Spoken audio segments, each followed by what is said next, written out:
But who better than me? Ladies and gentlemen, welcome back to the channel and welcome back to another Base Talks.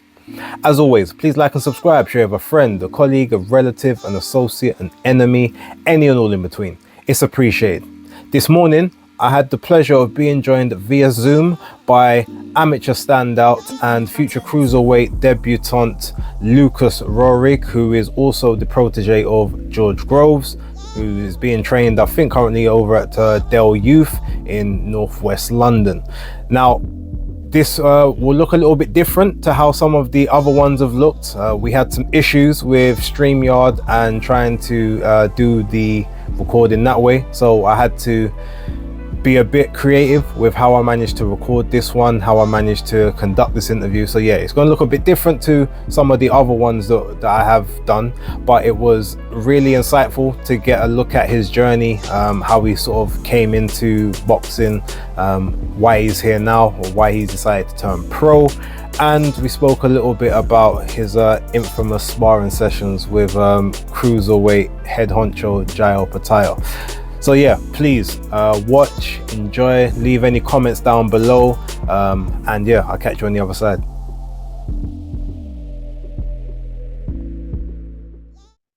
I'm all good, thank you. Thank you for having me on.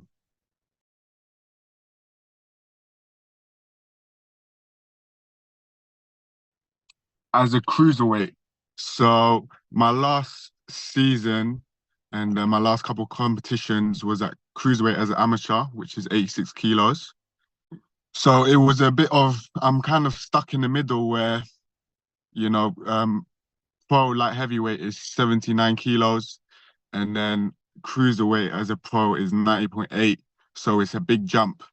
So when me and George first sat down and then we were discussing things, and we come to the conclusion that for the future and for my longevity, it will probably be better if, you know, I build muscle onto my frame, and I campaign at cruiserweight because it's probably the healthier thing to do, to be honest with you.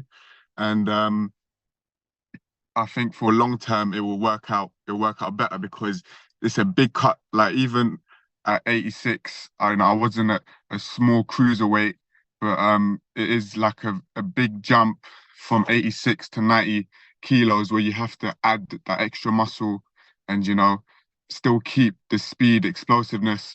But 79 would have been a bit of a dangerous cut in terms of when you think about the future. I'm only 21 years old. In 4 or 5 years down the line, I'm only going to get bigger naturally. So it makes more sense. And George knows what he's doing. He's a former world champion, and he knows not just, he wants the best for me health-wise and everything else. So it was definitely the decision to do. So now I'm just in the weight room, lots of strength conditioning, lots of weights, and you know, building my body, adding that muscle, and yeah.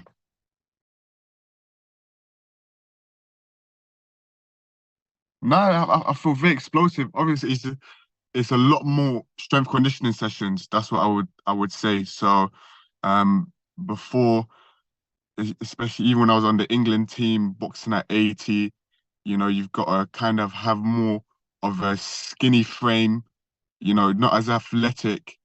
Like I would do the comparison, say, I know David Haye boxed at light heavyweight for the majority of his amateur career.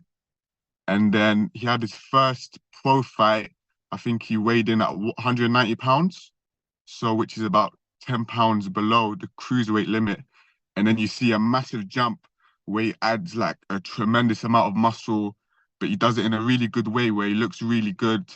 He still keeps the speed, explosiveness, and he obviously done it in the right way where you don't want to add weight where you look fat, you don't look athletic, and you know you end up being slow and lethargic. So it's the other end of the spectrum where I'm probably even going to be working even harder because I mean, like when you're lifting heavy weights and everything is and doing it in the right way, you know, it does take it's very energy draining, but with George, he's got all the knowledge for me to do it in the right way and still keep the speed, muscular endurance, be explosive, powerful, and kind of replicate what David Hay done, where he went from a light heavyweight as an amateur and put that muscle on and looked amazing.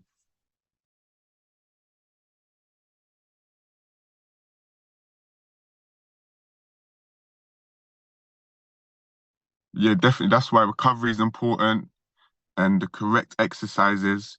So you can't just be lifting, heavy weights. It's not bodybuilding. It's, you have certain compound movements and certain exercise that are specific to building, certain parts of the um like the body. Like someone like Jai Opetaia, when I was with him, he had a massive back. And then even though we're the same height, he looks so much thicker. I don't know if you realize where he just looks thick and his back is very broad, very, it's got that strength, that strength to it, and it makes you kind of that V shape. And I think for a boxer, that's, having those big back muscles where you can kind of tap into them and generate that kind of power because, you see what he does to people when he hits them. He, renders people unconscious. So that power is coming from somewhere. And so building the right muscle groups like my legs, my back, and adding muscle to my arms as well. So just specific exercises. George has got a program for me. So we're doing 2 S&C sessions a week with specific exercises, building like those muscle groups with a variety of things. But also, like you said, um, in terms of risking injury, like we're also adding the recovery and everything. So it's not just boom, boom, boom. It's also like smart. And because I'm young, we've got time. We've got a couple of years to really build the foundations that we want.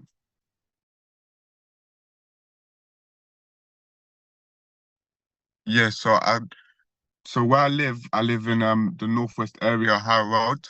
So there is quite a couple like prominent amateur boxing gyms around there. So like All Stars, Stonebridge, Del Youth.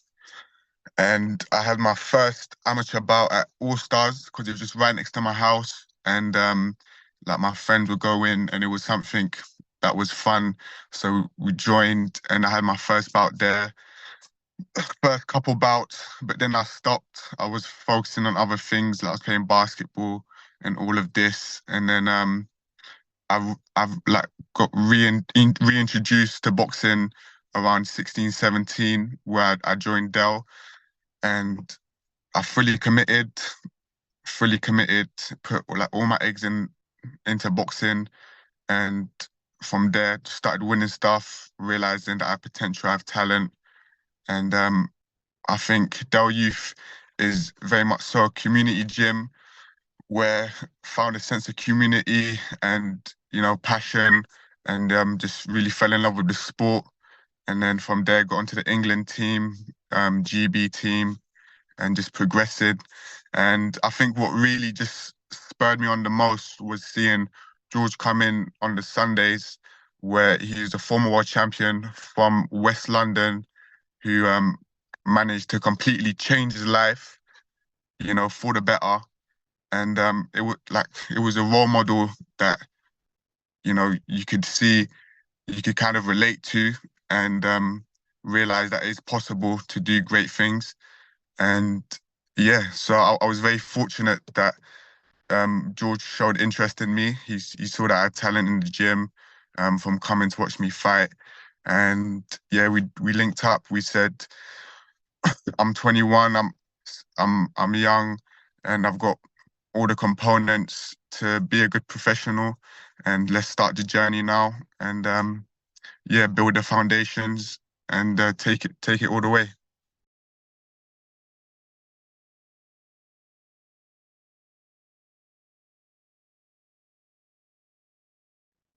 Yeah, I would say um, it's kind of the effect where a lot of people call it the Mayweather effect, where you see even in America, where a lot of the amateurs are turning pro young, and you see here as well, where the Olympics, it don't seem as well respected as it did before, where in terms of when Oscar De La Hoya won a gold medal and all this, and it was massive to represent your country, and it still is.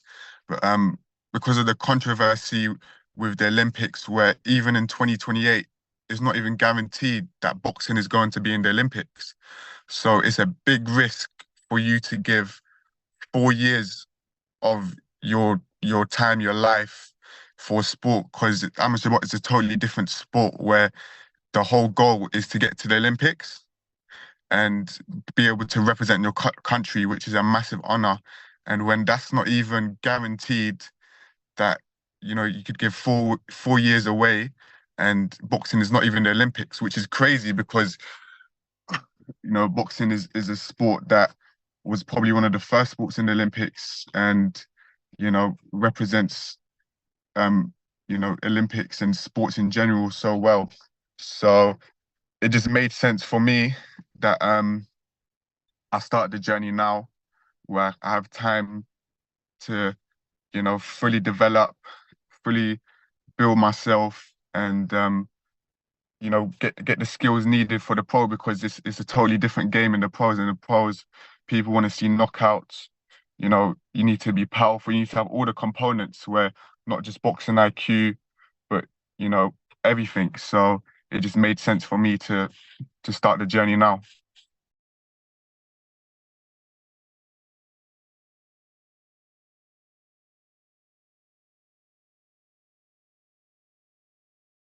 Yeah, it wasn't completely planned. It was a bit last minute, where George obviously does a lot of media, and he connected with Jai's manager at the Biv Better Be of press conference. And from there, they just got in touch. And then obviously George let them know he's training his cruiserweight at the moment, Lucas, and it'd be great if we could go get some rounds. And then I think it was the Thursday, I was doing a session with George, and then he got a call from the manager and said, "Would you be able to come down for the following morning to get some rounds in?" And George asked me, and then said, "Yeah, that would be amazing." I mean, to at this stage of my career, where I haven't even had a pro fight, to be able to get some work in with the number one in my division, was amazing. So we went down there the following morning, got some work in, and yeah, it was a great experience. I mean, I wish he was a lot closer, or was based in the UK, because I would have loved to done like a full camp with him, and more rounds, because it's just invaluable experience. But yeah, so just building off that at the moment, and yes, going to spar other pros, and just building off that work.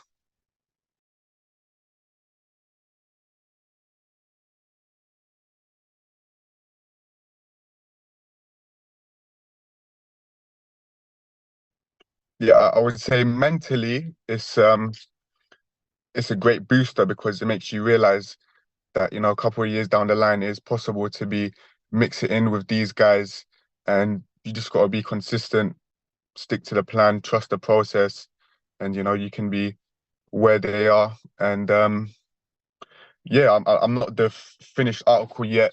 Like probably as you see in the spar, I show spurts of very very classy boxing, and but I still haven't found, I would say, my full pro style yet. And but it that just gave me the confidence to realize that if I trust the process, I can be mix it in with those world champions, a couple of years down the line, and achieve my dream, which is to become a world champion.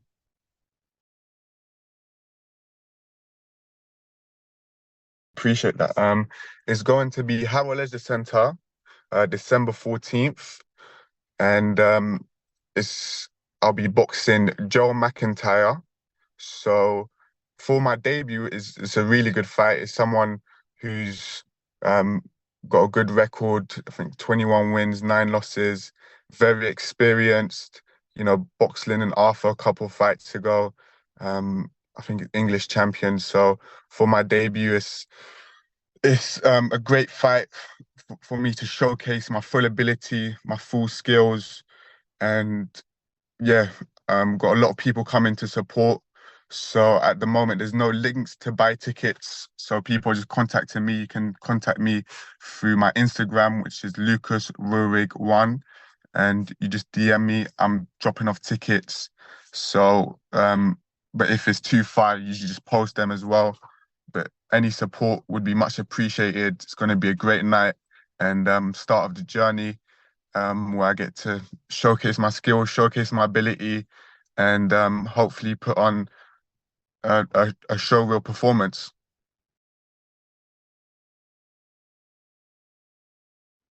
December 14th, High Leisure Centre.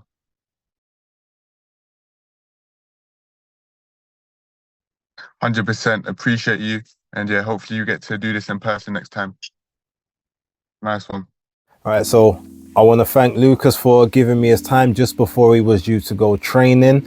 There was a lot more I could have asked him, but you know, I had to be respectful of time. But like I said, I'm looking forward to being able to kind of sit down with him, have a proper catch up, you know, proper chat, go into some other stuff, and maybe we will have some more tells. He can let me know how things felt in his pro debut and that. So I'm looking forward to it. I will be there. I'm going to make an effort to go to the Leisure Centre and show support. But yeah, I'm sure there's another event on that night that I also need to keep an eye on. But either way, I will make it all work. I've got a good feeling about this one. Like I said, I've seen the spars. I saw what he did, what he was able to do with Jai Opetaia, how he was able to hold his own. Jai has been raving about him as well in interviews. So like, you know, I'm hoping that it's not just in the gym and, you know, under the bright lights, it's the same thing. Won't know until the day. I was tempted to ask him a little bit about Pat Brown, obviously, you know, who is also going to be turning over pretty much a few months after him, but that's something we can get into a little bit further down the line. With that being said though, thank you guys for watching. I hope you enjoyed. Don't forget to like, subscribe and share, and yeah, any feedback and stuff, always welcome to receive that. But thank you for your time, and I will catch you on another one. But until then, peace.